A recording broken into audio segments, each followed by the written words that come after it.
Hey there, mattphilleo here in the studio, working on this new painting. This is a 18 by 24 acrylic on canvas portrait of a couple that I know, and they want a colonial depiction of themselves.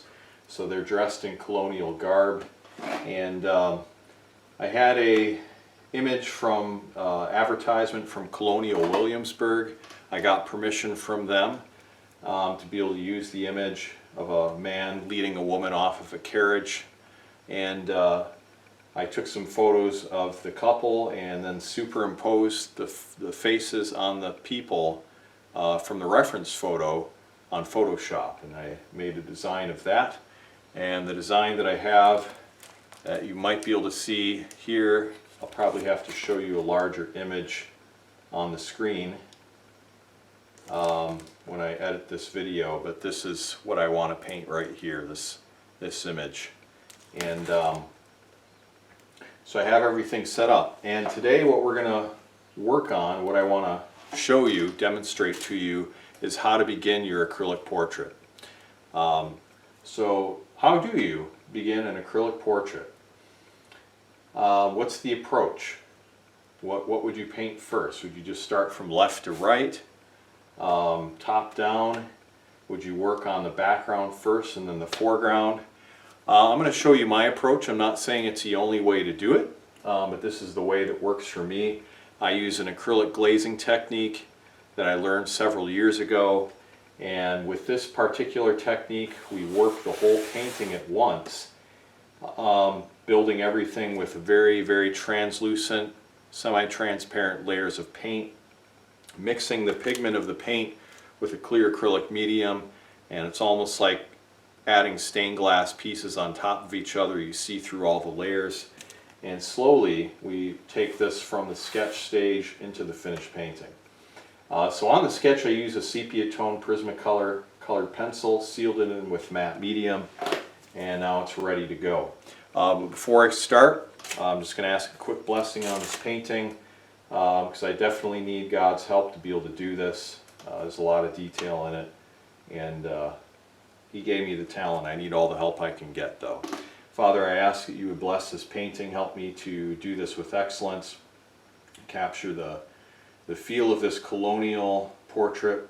It would be a blessing to the clients. Help me to get the colors and values and shading correct. And bless all the students watching this, Lord, that you would bless them in their own painting practices, that they have plenty of work to do or plenty of projects and inspiration. Anoint their brush strokes, bless them in their lives, and draw them to yourself. I pray in Jesus' name. Amen. Alright, so we're going to begin here, and first thing I want to do is get the overall value structure. So I'm going to start very simple, and then I'm going to work my way from simple to more complex. So with this, looking at the reference photo, there's a lot of contrast in the picture overall. If you can see within the sketch, it might be a little harder for you to see. There's shadows here within the trees. I want to get that overall structure. There's shadows on the ground cast by the tree, the darker colors of the horse and the carriage. And I'm going to start with a rhomb dark. That's kind of my workhorse color. I use it for so many different things. It's just a very dark brown, kind of a cooler tone. And what I'm going to do is mix that in with matte medium, and just very simply begin to block in some of the work in the background. So I'm taking a little bit of rhomb dark, mixing it into the clear acrylic medium here, and I might not go over the leaves just because the leaves are a little more of a golden color, and this might be a little too cool for that, but I do want to at least do the branches. We'll start with that. So we're going to just begin to block in the branches here.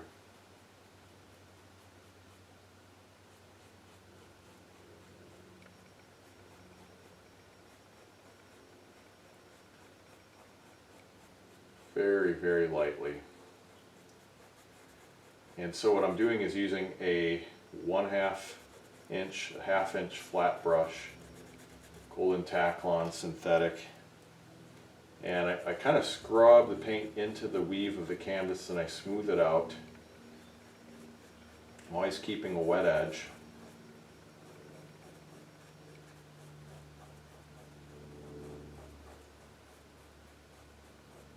And we'll just fill this whole area in little by little.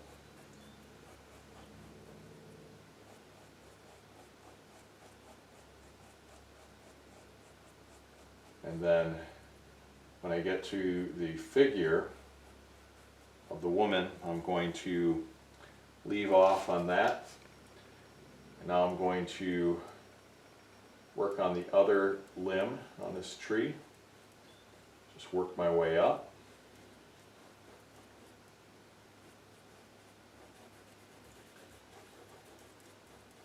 Now this brush here gives me a good amount of dexterity to be able to fill this into the right areas. Maybe I'll switch as I get to this larger portion here. I might want to switch to a 3/4 or even a 1-inch brush for that. So I'm going to get a little more pigment on my brush, a little more matte medium. I like to get a thick mixture, something that will really saturate the brush well. This will allow me to cover the area a little bit better.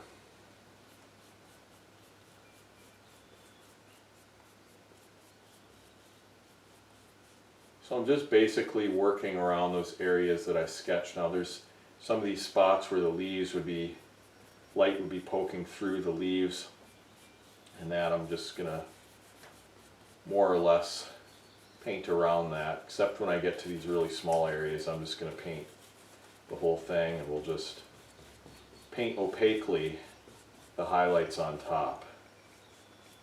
With the glazing technique you are trying to leave the areas that are lighter alone so that the light would shine through that white of the canvas and give it more luminosity. Different way of painting, but I recommend that you give it a shot, try it out, see what you think. It's kind of nice because you can slowly bring the painting to completion and you can change a lot of things on the fly as you're just starting off. Alright, now I'm going to fill in some of the darker values here on the rest of it, and I really want to pay attention to the values that are lighter within the reference photo. I don't want to paint over those. I want to keep them filled in, or I should say leave the paint off of them for now so that I can preserve the luminosity. But for the rest of this I'm just going to fill this whole area in with this large 1-inch flat. Turn the brush on its side so I can get this narrower area. So I'm just hitting the corner of the brush now. So I'm filling in the ground where the tree would cast a shadow.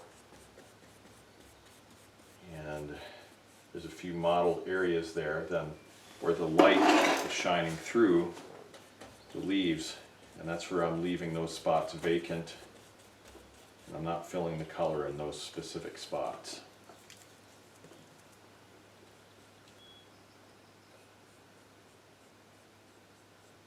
Here it doesn't have to be perfect. It's kind of organic shape, so if I go over a little bit it doesn't matter too much. More or less I do want to keep it as much as I can within the lines. Now I want to paint around the man. I'm going to paint over his shoes because that's a darker value, but you see I'm painting around his stockings, his legs, and that's important to keep that area open. So that's what we want to do. We want to paint around the lighter values and then any areas where the color might be different. So like the blue, for example, on his clothing, I'm going to paint around that. I don't want to cover that up.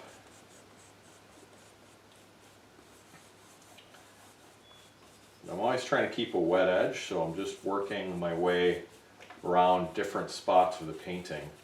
Now here I'm going to paint over the wheels because overall they're kind of a darker value.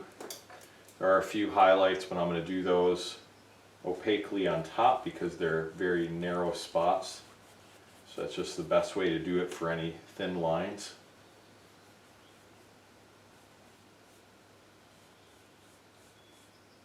And I'm just going to fill this area in. This spot here should be kept open, so I'm just going to wipe that off because that's a lighter value. So what I'm trying to do is build up contrast right away in this value structure. And that way it really begins to establish the overall tone of the painting right away. Now, I'm going to fill in this area on the horses because that overall is a pretty dominant value. It's pretty dark. I'm going to leave off right here because there's a lighter area on the horse that I want to capture, and that's a warmer tone as well.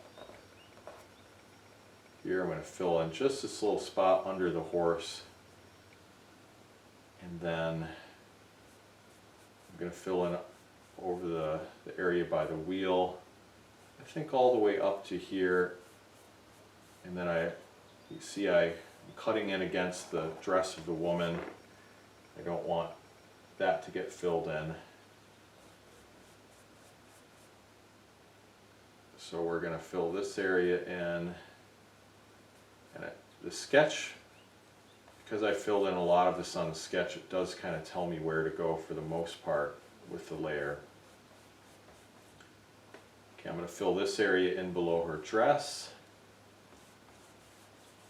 and then this whole area around the wheel. Flip the brush over to get the pigment on the other side, drag the brush across so it doesn't dig into this area that's starting to set up. That's how you can really get a smooth layer. When it starts to dry, you drag it across very parallel to the surface of the canvas. Alright, so when you first start off, a lot of times you'll go very perpendicular to the surface, but when you're really smoothing it out, you want to drag it across at that angle so the bristles don't dig in. Now that I have the areas pretty well filled in, I want to see if there's anything else I might want to capture. But this might be good just for the first layer. Maybe I'll go in and just put a little bit of pigment on this thinner branch. Probably could use my 1/2-inch brush for this, but I don't feel like changing it right now, so I'll just use this, and that should be enough to do that.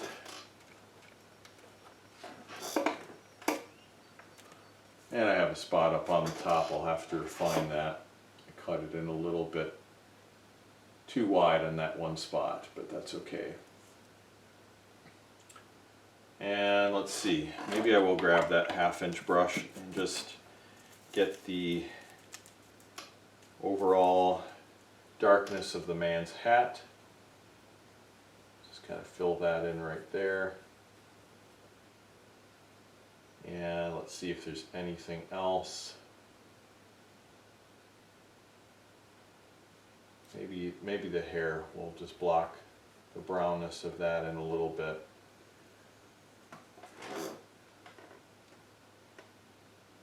And then even I think I'll just put a little bit of this Romber Dark on the shadows of his pants.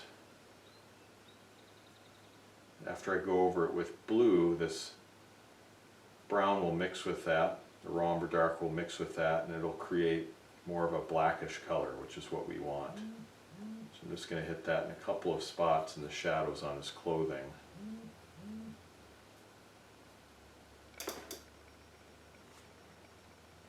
Maybe even just a little bit on the woman's dress in a few specific spots.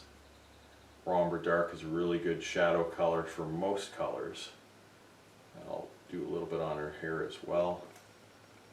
Let's tie in some of these values together, maybe a little bit on the horse, and the shadows there.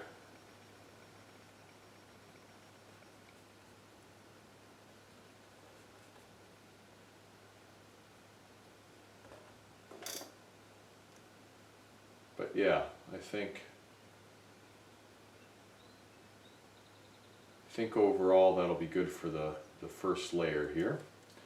And so I'm going to leave off on this video, and if you found this helpful, this approach on beginning your painting, let me know what you think. Leave me a thumbs up in the comments.